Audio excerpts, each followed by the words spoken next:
नमस्कार, बहुत स्वागत है आपका। आप देख रहे हैं इंडिया न्यूज हिमाचल प्रदेश। आपके साथ मैं हूं सदफ फातिमा। बुलेटिन की शुरुआत करेंगे जहां नेता प्रतिपक्ष जयराम ठाकुर ने कांग्रेस सरकार पर निशाना साधते हुए कहा कि राहुल गांधी को हिमाचल के मुख्यमंत्री से पूछना चाहिए कि जब पुलिस भर्ती में मास चीटिंग हुई तो उस पर जांच क्यों नहीं करवाई, परीक्षा दे रहे छात्रों के आरोपों को अनसुना क्यों किया, जब पुलिस भर्ती पेपर लीक मामले में सीबीआई ने कई पुलिस अधिकारियों के खिलाफ कार्रवाई की थी तो उन पर कार्रवाई करने के बजाय मेहरबानी क्यों नहीं दिखाई गई। जिस राजस्थान से वे पेपर लीक की राजनीति कर रहे हैं उसी प्रदेश में कांग्रेस की सरकार रहते 1 दर्जन से ज्यादा बार पेपर लीक हुए, लेकिन राहुल गांधी के मुंह से एक भी शब्द नहीं निकला।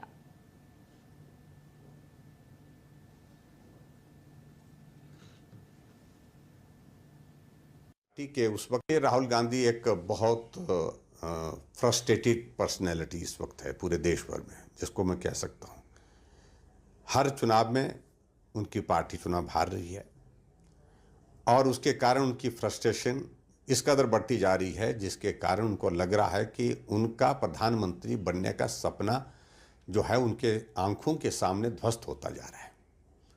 अब उनके जो गठबंधन के साथी, उन्होंने भी इस बात को लेकर के कह दिया कि अब बहुत लंबे समय तक नहीं चला सकते इनको। और जिस तरह से अभी नीट के एग्जाम के संदर्भ में वो बात कह रहे हैं, राजस्थान से उन्होंने एक आंदोलन की शुरुआत करने की बात कही है। अरे आप वहीं राजस्थान में अपनी पार्टी के, उस वक्त कांग्रेस पार्टी के जो मुख्यमंत्री थे, उनके नेतृत्व में जो सरकार चल रही थी और जो पूरी कांग्रेस पार्टी के सबसे वरिष्ठतम नेता हैं गहलोत साहब, उनके 5 साल के कार्यकाल में 12 पेपर लीक हुए हैं। उसके संदर्भ में भी तो बोलिए। हिमाचल प्रदेश में अभी हाल ही में जो पुलिस की भर्ती हुई, पुलिस की भर्ती में जो बच्चे अंदर, जो अभ्यर्थी थे, जो एग्जाम देने के लिए बोर्ड गए वो थे, हमने नहीं कहा, उन्होंने स्वयं कहा कि मास चीटिंग की गई है, मिलकर के चीटिंग की गई है, मिलकर के पेपर सॉल्व किया गया है वहां पर। और पुलिस के जो अधिकारी, पुलिस के अधिकारियों के साथ जो एग्जाम कंडक्ट करने वाले लोग सब मिल करके कर रहे थे। एक जगह नहीं, अनेकों सेंटर में ऐसा हुआ। उस पर क्या कार्रवाई हुई? ऐसी बहुत सारी चीजें हैं जिन बातों का जिक्र कर सकते हैं, लेकिन मैं इतना ही कहना चाहता हूं कि राहुल गांधी जी इस वक्त ऐसी परिस्थिति के दौर में से गुजर रहे हैं जहां उनके नेतृत्व के सामने बहुत बड़ा प्रश्न चिन्ह खड़ा उनकी ही पार्टी के लोगों ने अब कर दिया है।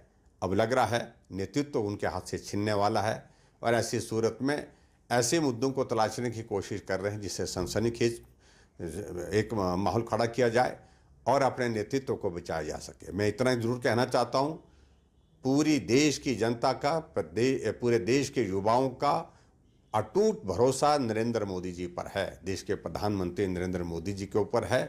और जो कार्रवाई उन दोषियों के खिलाफ होनी चाहिए, उस कार्रवाई को अंजाम दिया जा रहा है। गिरफ्तारी हो गई है, कानून के मुताबिक उनको सजा होगी, बच नहीं सकते। राहुल गांधी एक बहुत फ्रस्ट्रेटेड पर्सनैलिटी इस वक्त है पूरे देश भर में, जिसको मैं कह सकता हूँ। हर चुनाव में उनकी पार्टी चुनाव हार रही है और उसके कारण उनकी फ्रस्ट्रेशन इस कदर बढ़ती जा रही है, जिसके कारण उनको लग रहा है कि उनका प्रधानमंत्री बनने का सपना जो है उनके आंखों के सामने ध्वस्त होता जा रहा है। अब उनके जो गठबंधन के साथी, उन्होंने भी इस बात को लेकर के कह दिया कि अब बहुत लंबे समय तक नहीं चला सकते इनको। और जिस तरह से अभी नीट के एग्जाम के संदर्भ में वो बात कह रहे हैं, राजस्थान से उन्होंने एक आंदोलन की शुरुआत करने की बात कही है।